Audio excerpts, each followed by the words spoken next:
Hello, welcome to Managers in Management, and a returning guest, Mariah Jordan. Hello, Muriel. It's very exciting to get started with the meat of the topic, and because last time it was just the introduction and getting to know each other and for the viewers to learn about the program, but now we're really going to get into the topics and into what is management, what the roles, everything. But obviously, always very simply and trying to make it very clear. I'm so glad because I had so many questions to ask you.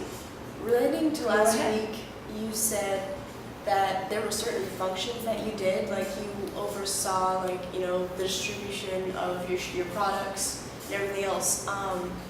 Do you have to make decisions on these? Definitely. A manager is a decision maker, and it's always addressing each situation, and it all obviously mirrors, in everything in life.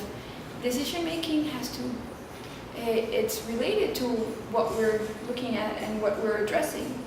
So I can't really go specifically in anything, but a manager is definitely a decision maker, and obviously with help of others or by itself, depending on how it's working, if it's individually or as a group. With your decision making, how do you separate your own, personal opinion towards your decision, to base your decision on? That's very important, Muriel, because a manager, in most cases, should try to be partial, because you cannot bring all of your personal and your thoughts into a decision making, because you have to make sure you're making decisions for an organization, for a branch, for a company, for other employees, and you cannot be selfish in that way to only put in your interests. Because then it just messes everything up. Exactly. So it has to be very partial and relative, because that person has to be open, and when it comes to the job of being a manager, you have to kind of put aside for a second all of your personal things and everything, and just be partial about the decision-making process. I know as a manager, you're not alone in this. Is there group management that you partake in? Definitely. Well, Muriel, as I was saying, there's different ways of approaching this. Well, some organizations take individual management, and that would be, for example, if I'm the manager and I'm taking individual management, I'm managing my employees by myself and nobody's helping me. But in some situations, there's group management.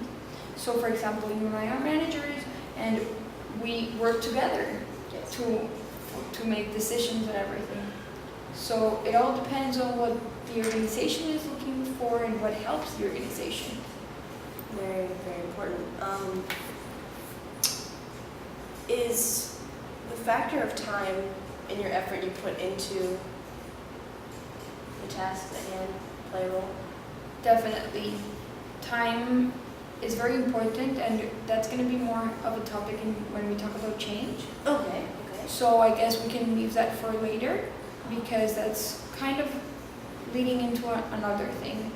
But what is important to talk about is the change that was from how management used to be to how it is now.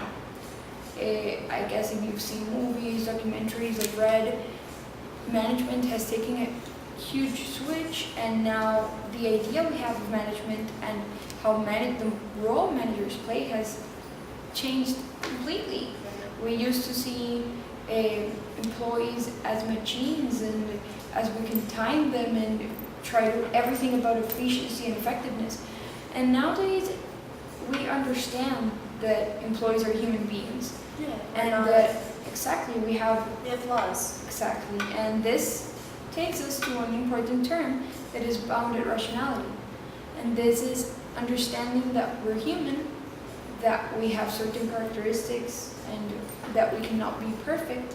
So a human cannot be completely rational. Right. That makes sense, because not just one person, can come up with all these solutions to the problems that are happening. It takes more than one. Exactly, and that goes into a group or whatever you want to manage it. But it's understanding that sometimes we have to satisfy with what is good enough, which is not what we usually want to do, satisfying, but a manager, it has limitations, boundaries, and sometimes we have to say, okay, it's the bounded rationality which teaches us that we have to satisfy sometimes because we're human and we cannot be completely rational.